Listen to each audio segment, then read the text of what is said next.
Today is a turning point for the Chargers, and it's no exaggeration. The behind the scenes are on fire. There's a bold decision looming on offense, a rookie who flipped the game with an improbable run, and a veteran piece being called out like never before. There's market reading, protection tweaks to keep our QB safe, and a quiet snap battle that could explode any minute. Feel that coming? Whoever gets today's moves right will own October. You won't believe what we've got today. So take a seat, hit that like button, and let's go straight to the news. And tell me, what change would you make first? The alarm went off on the sideline the moment Joe Alt limped off. With a high ankle sprain confirmed and Rashawn Slater already on IR, the weekly plan turned into lightning speed chess. Greg Roman has to keep the offense functional, Jim Harbaugh knows you can't play around with patched edges, and the front office sped up the phones. The objective is straightforward: stabilize the tackles without burning draft capital and without distorting the offense's identity. While the medical staff sets a return window for the rookie, the front office is scouring the market for someone who can play now, hold the line for a few weeks, and then slide into premium depth.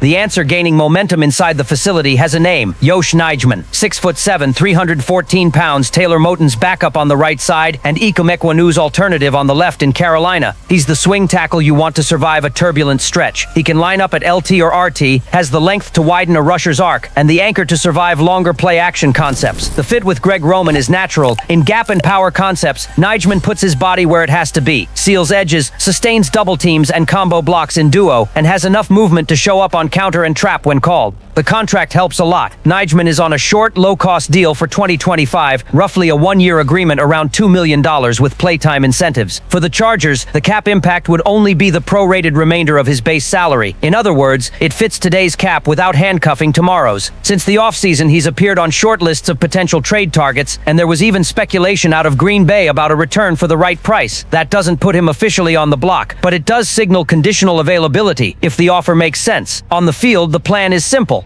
With Alt out for an undefined period, Nijman would immediately compete for LT snaps and, once the rookie returns, take over the swing role on both sides. For Herbert, the wingspan widens the runway, guides edge rushers up and out, and reduces the soft edge that showed up the moment Alt exited against the Giants. In the run game, Roman's design, heavy duo, and rhythmic counter gets a big body blocker who locks the edge, carries double teams from the first to the second level, and keeps tracks cleaner for longer. What would it cost? Recent precedent suggests a conditional day 3 pick, a sixth that escalates to a fifth with snap share or win triggers. From Carolina's side, Ekwonu and Moton are entrenched, but giving up tackle depth is never trivial when you're protecting a young quarterback. In Los Angeles, the urgency is real after the 21-18 loss and the volume of hits on Herbert. Nijman emerges as a sensible bridge, affordable, functional, and good enough to stabilize the edge while Alt recovers. If the new medical evaluation shortens the rookie's absence, the price the Bolts are willing to pay drops. If the outlook points to multiple tough weeks, the pressure rises, and so does the offer. And that wasn't even the most surprising part of the day. The feeling in the locker room was frustration, but also discovery. While the scoreboard against the Giants weighed heavy, a rookie stole the show and made the fan base forget, even for minutes, the collective failures. Omarion Hampton didn't just carry the ball. He stamped an identity on it. 12 carries, 128 yards, and a touchdown that became one of the week's highlights. From the first snap, he showed power, acceleration, and a rare confidence for a rookie. Between the tackles, he shed contact like it was a drill. When the defense tightened inside, he had the burst to bounce runs outside. The moment that stuck, the 54-yard touchdown in the second half. Clean vision, minimal wasted movement, and a gear change down the sideline that ignited the Chargers bench. That wasn't luck. It was elite execution, and there was more. Hampton wasn't just a factor on the ground. He protected Herbert in passing situations, recognizing pressure, stoning defenders, and buying crucial seconds for the QB to breathe. From a rookie, that screams maturity and the potential to become a central piece of the scheme. With every touch, you felt like he could turn the play into something big. The fans felt it too. Social feeds lit up with praise, with comparisons to recent young stars who became the faces of their franchises. In the locker room, teammates called him the new engine of the offense. When a team under construction finds this kind of talent, the dynamic changes. It's not just about the present, it's about the foundation for the future.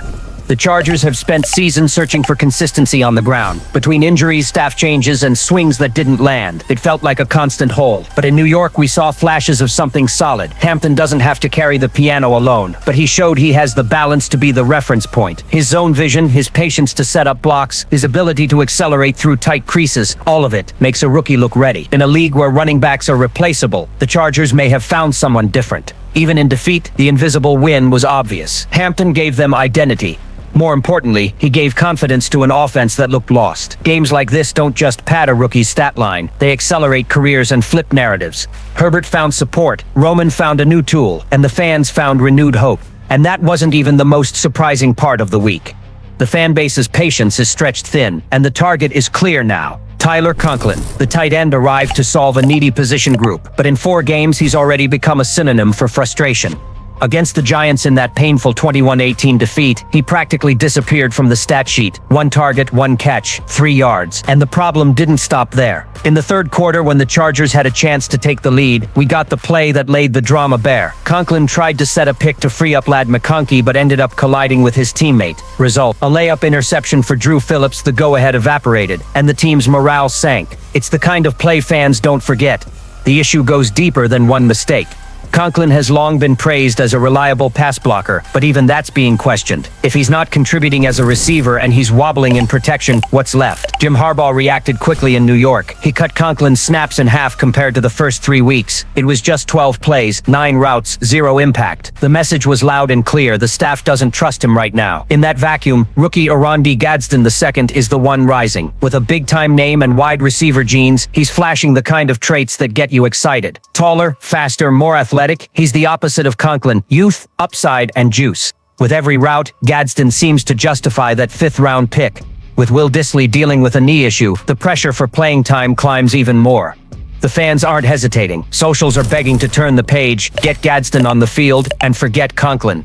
And the numbers back that up. Per PFF, Conklin carries an offensive grade of just 41.5 through 4 weeks. There's no argument that holds other than experience. And experience without production weighs you down more than it lifts you up. That dilemma puts the Chargers at a crossroads. Stick with the safety of a veteran who isn't delivering, or accelerate a rookie's development who might be the spark this offense lacks. Herbert, who threw 41 passes against the Giants, needs trustworthy targets. You can't waste critical downs on internal mishaps. The fans have chosen sides, and it feels like the staff will soon follow the same path. If Dissly doesn't return quickly, Gadsden's snaps will climb. And if he delivers, there's no going back. Conklin becomes a secondary piece, maybe even expendable. It's harsh to say about a signing from just months ago, but the NFL doesn't forgive. 4 weeks are enough to show who deserves the stage. And that generational shakeup could change the room. But hold on, because the turbulence on the offensive line makes everything even tenser. Chaos along the offensive line became the headline, and rightly so. From the start of the season, the Chargers were already managing the massive absence of Rashawn Slater, who tore his patellar tendon during camp. The front office's bet was Mekhi Becton, a marquee free agent addition, but he didn't even suit up against the Giants. The result: an improvised unit. Joe Alt on the left, Zion Johnson and Bradley Bozeman inside, Jamari Salyer rounding out the interior, and Trey Pipkins III holding down the right. A line thrown together to face Brian Burns, Kayvon Thibodeau, and rookie Abdul Carter. The takeaway leaves no doubt. Herbert was sacked only twice, but took an absurd 12 hits. For a quarterback with an injury history, that's a flashing red siren. And when it seemed like it couldn't get worse, it did. Joe Alt exited in the first half with that high ankle sprain, and in came Austin Daculus. Yes, a deep-depth reserve thrown in to protect the face of the franchise in live fire. Harbaugh made it clear post-game he's furious with the number of hits Herbert took. And the truth is, the Heat has multiple targets, both the front office, which has to accelerate market moves, and the staff, which will have to redraw protections before facing Washington. Because the next opponent brings another monster front. Jonathan Allen, Darren Payne, Montez Sweat, and company. If New York was suffocating, imagine that group.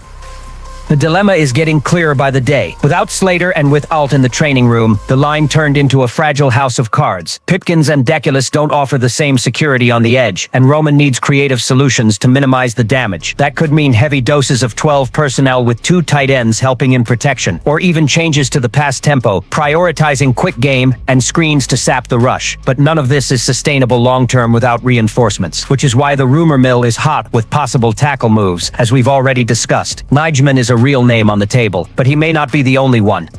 Meanwhile, Herbert is just trying to stay upright. What worries you is the accumulation. Every hit counts, and there were 12 in a single game. No scheme survives with the QB constantly on the ground. The offense needs a baseline of protection so Hampton can keep growing and so McConkey and the rest of the targets can build chemistry. What we saw in New York was an offense suffocated, forced into improvisation, and without the calm needed to turn good ideas into points. If nothing changes, the season can slip through their fingers not for lack of talent, but because they can't protect their star. And that's the most painful part for any Chargers fan.